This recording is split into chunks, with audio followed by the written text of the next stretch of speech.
ഒരേ ടൈമിൽ 25,000 പേർക്ക് ഒരുമിച്ച് നിസ്കരിക്കാനുള്ള സൗകര്യത്തിലാണ്. പ്രത്യേകത എന്ന് പറയുന്നത് മസ്ജിദുൻ നബിയുടെ കാലിഗ്രഫി ആ ഫാമിലിയാണ് സ്ഥിരമായിട്ട് ചെയ്തു വരുന്നത്. അറബികളോ മറ്റൊന്നുമല്ല നമ്മുടെ പള്ളി ഉണ്ടാക്കിയിരിക്കുന്നത്. ഹലോ, അസ്സാം വലൈക്കും. എല്ലാവർക്കും ലത്തി വ്ളോഗിൻ്റെ പുതിയൊരു എപ്പിസോഡിലേക്ക് സ്വാഗതം. നമ്മളുള്ളത് കാലിക്കറ്റ് നോളജ് സിറ്റീൻ്റെ തൊട്ട് മുന്നിലായിട്ടാണ് ഉള്ളത്. അപ്പോൾ നമ്മൾ ഒരുപാട് കാലമായിട്ടുള്ള ഒരു ആഗ്രഹം നോളജ് സിറ്റീൻ്റെ ഒരു വീഡിയോ ചെയ്യണം, അതേപോലെ തന്നെ ഇത് വന്ന് കാണണം എന്നുള്ളത് ഇതുവരെ സാധിച്ചിട്ടില്ല, ഇനി ഇപ്പോഴാണ് സാധിച്ചിട്ടുള്ളത്. അപ്പം ചാനൽ ആദ്യമായിട്ട് കാണുന്നവരാണെന്നുണ്ടെങ്കിൽ സബ്സ്ക്രൈബ് ഒക്കെ ചെയ്ത് ബെല്ലൈക്കണൊക്കെ ക്ലിക്ക് ചെയ്ത് ഓൾ എനേബിൾ ചെയ്ത് സപ്പോർട്ട് ചെയ്യുക. അപ്പോൾ നേരെ വീഡിയോയിലേക്ക് പോകട്ടെ. ഓക്കെ,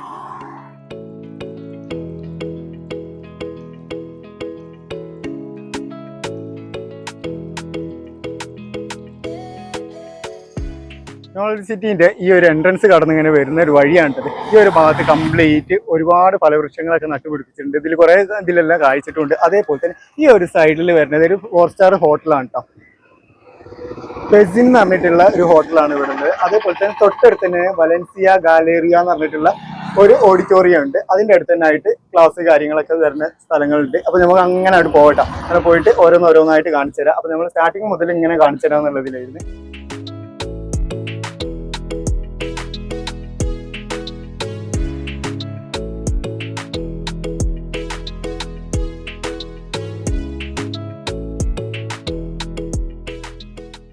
അപ്പൊ നമ്മൾ നേരത്തെ പറഞ്ഞ ഒരു കൺവെൻഷൻ സെന്റർ ഇതാണ് കേട്ടോ. ഇതിന്റെ തൊട്ടടുത്ത് തന്നെ ആയിട്ടാണ് സ്കൂൾ വരുന്നത്. ഇത് ഹിൽസിനായി ഫിനിഷിംഗ് സ്കൂൾ പറഞ്ഞൊരു സ്കൂളാണ്. അപ്പോൾ DBIന്റെ കീഴിലാണ് ഈ സ്കൂൾ വരുന്നത്. അപ്പോൾ ഇവിടെ +1 +2 ഉണ്ട്. പിന്നെ മെയിൻ ആയിട്ട് ഇവർ ഫോക്കസ് പറഞ്ഞ എൻട്രൻസ് ക്ലാസ്സാ, നീറ്റ് JEE അങ്ങനെ. നെക്സ്റ്റ് ഇയർ മുതൽ ഇവിടെ IAS അക്കാഡമി വരുന്നുണ്ട്. പിന്നെ ഏവിയേഷന്റെ ക്ലാസ് ഒക്കെ വരുന്നുണ്ട് നെക്സ്റ്റ് ഇയർ ഉണ്ട്. ഇതൊരു ഇന്റർനാഷണൽ സ്കൂളാണ്. എന്റെ തൊട്ട് ബാക്കിൽ കാണുന്നതാണ് മിഹ്റാസ് എന്ന് പറഞ്ഞിട്ടുള്ള മൾട്ടി സ്പെഷ്യാലിറ്റി മെഡിക്കൽ കോളേജ് ഇട്ടാ. ഈ ഒരു മർക്കസിന്റെ മെയിൻ ഹോസ്പിറ്റലാണ് ഈ ഒരു കാണുന്നത് കേട്ടോ, തൊട്ട് ബാക്കിലുള്ളത്. ഇവിടെ കുട്ടികൾ പഠിക്കുന്നുമുണ്ട്, അതേപോലെ തന്നെ ഹോസ്പിറ്റലും ഉണ്ട്. രണ്ടും കൂടിയുള്ള സൗകര്യത്തിലുള്ളതാണ്.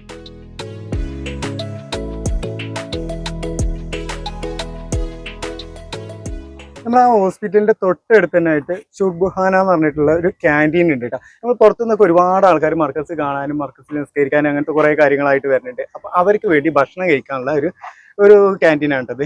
പിന്നെ ഇതിലേക്ക് നിങ്ങൾക്ക് ആർക്കെങ്കിലും എന്തെങ്കിലും സംഭാവനയൊക്കെ ചെയ്യണമെന്നുണ്ടെങ്കിൽ മർക്കസിലേക്ക് ബന്ധപ്പെട്ട് കഴിഞ്ഞാൽ ആ ഒരു സൗകര്യം ഉണ്ടാവും. ഒരുപാട് ആൾക്കാർ ഇവിടെ വന്ന് ഫുഡ് കഴിക്കുന്ന കാര്യങ്ങളൊക്കെ കേട്ടോ ഈ ഒരു ഇത്. പിന്നെ അതേപോലെ തന്നെ തൊട്ടടുത്ത് തന്നെ ആയിട്ട് നഴ്സറി ഉണ്ട്, ചെടികളും ഫലവൃക്ഷങ്ങളും കാര്യങ്ങളൊക്കെ കൊടുക്കുന്നത്. അപ്പോൾ അത് വാങ്ങിക്കാൻ പറ്റുന്നതാണ്. വാങ്ങിക്കുന്നവർക്ക് വാങ്ങിക്കും ചെയ്യട്ടോ. ഓക്കെ, അവിടെ നിന്ന് നേരെ കൊണ്ട് വരുന്ന ഈ ഒരു ഭാഗത്ത് റൗണ്ട് അബൌട്ട് ഉണ്ട് കേട്ടോ. ഈ ഒരു റൗണ്ട് അബൌട്ടിലാണ് ഇവിടെ എന്തൊരു ഫംഗ്ഷൻ ഉണ്ടെന്നുണ്ടെങ്കിലും ഫ്ലാഗ് ഓഫ് ചെയ്യുന്നത്. റിപ്പബ്ലിക് ഡേക്ക്, ഇൻഡിപെൻഡൻസ് ഡേക്ക്, അങ്ങനെ എന്ത് ഇത് ഉണ്ടെന്നുണ്ടെങ്കിലും ഇവിടെ ഉണ്ടോ ഫ്ലാഗ് ഓഫ് കാര്യങ്ങളൊക്കെ ചെയ്യുന്നത്. ഇനിയിപ്പോൾ ഇതിൽ കൂടെ എങ്ങനെയാണ് നമുക്ക് 2 വഴിയുണ്ട്. ഈ ഒരു വഴിയിലാണ്ട് പോവാം. അതിൻ്റെ തൊട്ടടുത്ത് തന്നെ ആയിട്ടാണ് നമ്മൾ പള്ളി വരുന്നത് കേട്ടോ. അപ്പോൾ നമുക്ക് ഈ ഒരു ഭാഗങ്ങളെല്ലാം കണ്ടിട്ട് ലാസ്റ്റ് പള്ളീൻ്റെ ഭാഗത്ത് നേരെ ഇങ്ങോട്ട് വന്നു കഴിഞ്ഞാൽ റൈറ്റ് സൈഡിൽ കാണുന്ന ബിൽഡിംഗ് ആണ്, ഫസ്റ്റ് കാണുന്നതാണ് ലോ കോളേജ്. അതേപോലെ തന്നെ അലിഫ് സ്കൂൾ കേട്ടോ. LKG മുതൽ 10ാം ക്ലാസ് വരെ പഠിക്കുന്ന കുട്ടികൾ പഠിക്കുന്ന സ്കൂളാണ്. തൊട്ട് ബാക്കിൽ കാണുന്ന ആ ഒരു ഇഷ്ടികൻ്റെ ബിൽഡിംഗ് കേട്ടോ.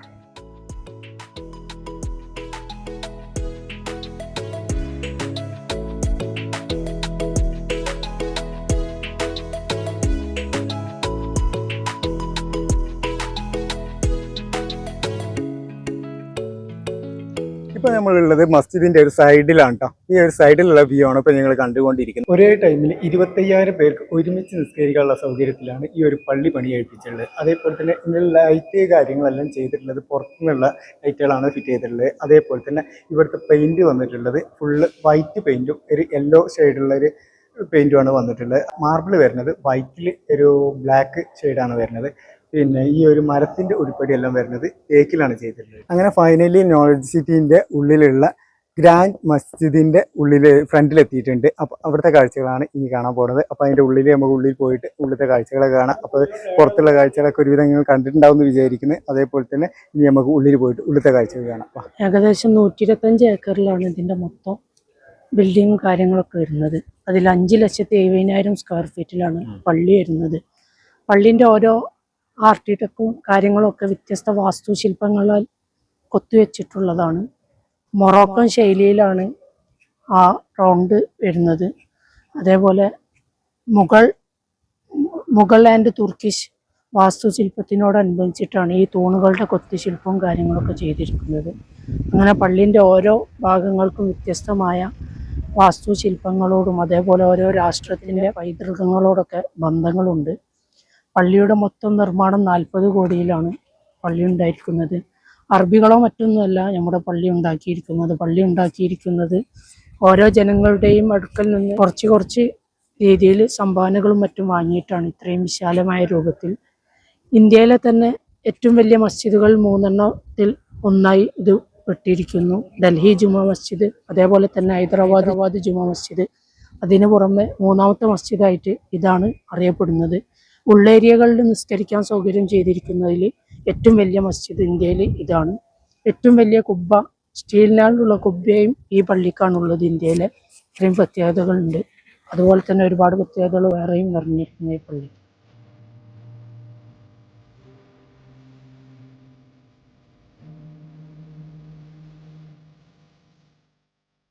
ഈ പള്ളിക്ക് 4 മെയിൻ കവാടങ്ങളാണ് വരുന്നത്. അതിൽ ഒരു കവാടത്തിന്റെ തൊട്ട് മുന്നിലാണ് ഇപ്പോൾ നമ്മൾ നിൽക്കുന്നത്. ഈ ഒരു ഭാഗത്ത് ഫുള്ള് മാർബിൾ, വൈറ്റ് മാർബിളിലാണ് ചെയ്തിട്ടുള്ളത്. അതേപോലെ തന്നെ ഇതിന്റെ സൈഡിലായിട്ട് ഒരു റെഡ് കളറുള്ള ഒരു മാർബിളും ചെയ്തിട്ടുണ്ട് കേട്ടോ. ഈ ഒരു കവാടം കഴിഞ്ഞ് ഇങ്ങനെ വന്നു കഴിഞ്ഞാൽ റൈറ്റ് സൈഡിൽ തന്നെ ആയിട്ടാണ് ഒളു കൊടുക്കുന്ന സ്ഥലം.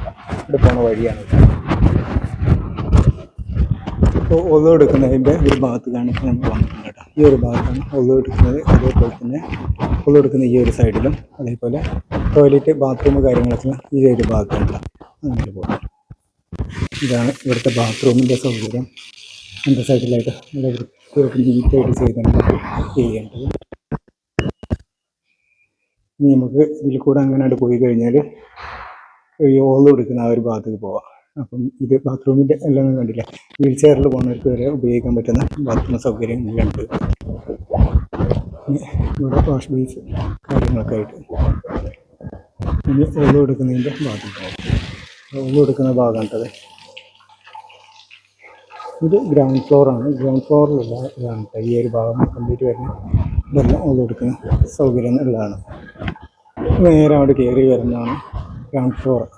ഗ്രൗണ്ട് ഫ്ലോറിൽ ഇവിടെ നിസ്കരിക്കാനുള്ള സൗകര്യം കാര്യങ്ങളൊക്കെ ഉണ്ട്. Ground floor.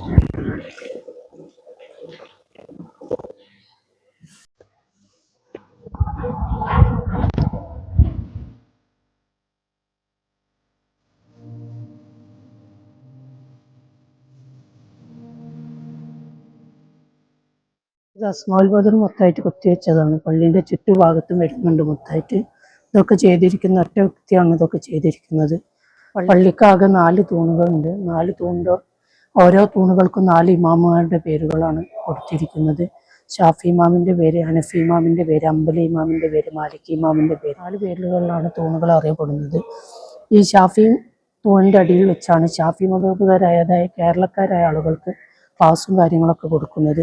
ഹനഫി ഇമാമിൻ്റെ തൂണിൻ്റെ ചോട്ടിൽ വെച്ചാണ് ഹനഫി മദ്ഹബുകാരായ ഉത്തരേന്ത്യയിലെ കുറച്ച് വിദ്യാർത്ഥികൾ ഇവിടെ പഠിക്കുന്നത്. അവർക്കുള്ള ക്ലാസ്സും കാര്യങ്ങളും ആ തൂണിൻ്റെ ചോട്ടിൽ വെച്ചിട്ടാണ് കൊടുക്കുന്നത്. അതുപോലെ തന്നെ 3 മരങ്ങൾ കൊണ്ടാണ് പള്ളി മൊത്തം ഉണ്ടാക്കിയിരിക്കുന്നത്. 3 മരം വിഭാഗങ്ങൾ. ഒന്ന് തേക്കാണ്, ഒന്ന് മഹാഗണിയാണ്, ഒന്ന് ഇന്തോനേഷ്യത്തെ ഒരു മരമാണ്. അങ്ങനെ 3 മരങ്ങൾ കൊണ്ടാണ്. പിന്നെ അതിൻ്റെ ഡൊമിനോ, അതായത് കുബ്ബ ചെയ്തിരിക്കുന്നത് 73 മീറ്റർ ഉണ്ട്. ഇന്ത്യയിലെ ഏറ്റവും വലിയ കുബ്ബയാണ്. ആ കുബ്ബന്റെ വർക്ക്, ഉള്ളിലെ കാലിഗ്രഫിയും കാര്യങ്ങളും ചെയ്തിരിക്കുന്നത് തുർക്കിഷിലെ ഒരു ഫാമിലിയാണ്. ആ ഫാമിലിയുടെ പ്രത്യേകത എന്ന് പറയുന്നത് മസ്ജിദുൻ നബിയുടെ കാലിഗ്രഫി ആ ഫാമിലിയാണ് സ്ഥിരമായിട്ട് ചെയ്തു പോരുന്നത്. അപ്പോൾ ആ ഫാമിലിയുടെ ഇവിടെ കൊണ്ടുവന്ന് അവരെ ഇവിടെ താമസിച്ചുകൊണ്ട് അവരെ കൊണ്ട് ചെയ്യിപ്പിച്ചതാണ് ആ കാലിഗ്രഫി. സമയമുള്ള കറക്റ്റ് അറിയില്ല. ഏകദേശം പള്ളിയുടെ വർക്ക് എടുക്കുന്നത് അത് കുറ്റിയടിച്ചത് മുതൽ 12 വർഷം കൊണ്ടാണ് പള്ളിന്റെ പണി മൊത്തം പൂർത്തിയായിരിക്കുന്നത്. കഴിഞ്ഞ റമദാനിലാണ് ആദ്യ റമദാൻ. ഇത് 2ാമത്തെ റമദാനാണ്. ഏകദേശം 2000-ന്റെ പുറത്ത് ആളുകൾ തുറക്കാൻ ഏകദേശം ഇവിടെ വരുന്നുണ്ട്. ഞായർ വെള്ളി ദിവസങ്ങളിൽ 3000-ന്റെ പുറത്ത് ആളുകൾ എത്തുന്നുണ്ട്. പിന്നെ സ്ത്രീകൾക്ക് സൗകര്യമില്ല. പിന്നെ യാത്രക്കാരെ എത്തിപ്പെടുന്ന സ്ത്രീകൾക്കും തുറക്കാനുള്ള സൗകര്യമൊക്കെ ഒരുക്കുന്നുണ്ട്. ഞാൻ ഇവിടെ അല്ല, ഞാൻ മലപ്പുറം ആക്കോട് പറഞ്ഞ സ്ഥലത്താണ്. ആക്കോട് നിലവിൽ മർക്കസിൽ പഠിച്ചുകൊണ്ടിരിക്കുകയാണ്. 1 മാസത്തെ സേവനത്തിന് വേണ്ടി ഇവിടെ എത്തിയിരിക്കുകയാണ്.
കാലിക്കറ്റ് മസ്ജിദ് നോളജ് സിറ്റിന്റെ ഉള്ളിലുള്ള മസ്ജിദ് ദി ഗ്രാൻഡ് മസ്ജിദിന്റെ കാഴ്ചകളാണ് നിങ്ങൾ കണ്ടുകൊണ്ടിരിക്കുന്നത്. അപ്പോൾ നിങ്ങൾക്ക് ഇതേമാതിരി നല്ല നല്ല വീഡിയോസ് ഒക്കെ കാണാൻ വേണ്ടി എൻ്റെ ചാനൽ ഒന്ന് സബ്സ്ക്രൈബ് ചെയ്യുക, ബെല്ലൈക്കണൊക്കെ ക്ലിക്ക് ചെയ്ത് ഓൾ എനേബിൾ ചെയ്യുക. അപ്പോൾ മറ്റൊരു വീഡിയോസുമായി വരുന്നവരെ ഓക്കെ ബൈ.